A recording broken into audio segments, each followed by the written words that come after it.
آقا سلام. یه چیزی امروز بیدم مرا خیلی جالب بود. من صبح لایجان حسابم بعد بیدم هوا خرابه می همکارم را بشم شیطان کو شم بام سبز. آقا ایت سگ هی بوم می دلور بچرخسته بوشو هی بوم بچرخسته بوشو هی دم تکام بده هی خو پایرس هی من بزیم خدای تمامی لباس خاکی گودن داره هی بوشو او طرف دی هی من لغت بزیم هی بوم می طرف کار نریم بالاخره بینیشم ماشین درون شوندوم یه چیزی ما رو یاد بوم بگفتم از سگ می همکار را بگفتم بودم مهندس از سگ هستگی سگی 3 سال پیش من می خالم امرا بوم می پسرم را بوم ایه بام سبز نهار خوردن دیدیم اما مرغ وسطم تا من جلو هم بخورده اونقدر از سگ شناخت داشتی بعد از 3 سال 4 سال مرا بشناخته بوم بو بود الان من که اون موقع داشتیم 90 کیلو الان دارم 60 کیلو کار نرم این چیزی خواهم بگم سگ تا حیوانه ولی خیلی با شناخته ولی من آدم دارم می دورور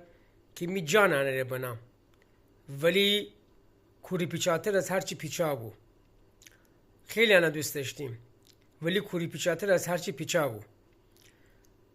ایتانی دیگه دوتانی دیگه ستانی دیگه خیلی هم می دور اطرافی زایدی که اتوی دی من نشان محبت بکودم ولی به قول تا بزرگی گفتی که شیرینی هرچی شیرین تر بابا آدم دل ازنه آدم دل کی بزنه آدم از چش تو کفه نه شاید کلاس اول دونون درس امر اگر یاد بده بید اما خیلی بهتر تونستیم زندگی بکنیم دانستیم که کیه باید جانفشانی بکنیم کیه باید محل نکنیم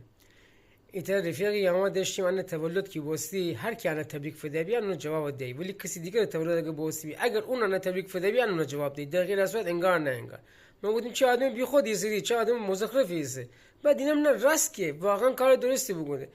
این نفر زیاد افتادگی بکنی زیاد احترام بنی زیاد انا دوره ور بخوای بله قربان بکنی او طرف اگه جنبش نداره خرابه بس بهتر اما همین خرای دوره ور خوب بشناسیم علیکی نه کسی رو شیرینی بکنیم نه کسی رو احترام خاص کنیم همیشه می بابا از بچگی مرا گفتی تو خیلی بیادبی کسی سلام نگی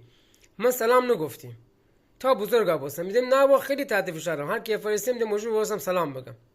ولی الان دیدم ما کار خیلی خوبی بگم ای کاش می روش ادامه بدیم ور کسی سلام نگفتیم چون واقعا سلام گفتن زیادی احترام گذاشتن زیادی تی ارجوغر با کما کنی اونا بجار نباری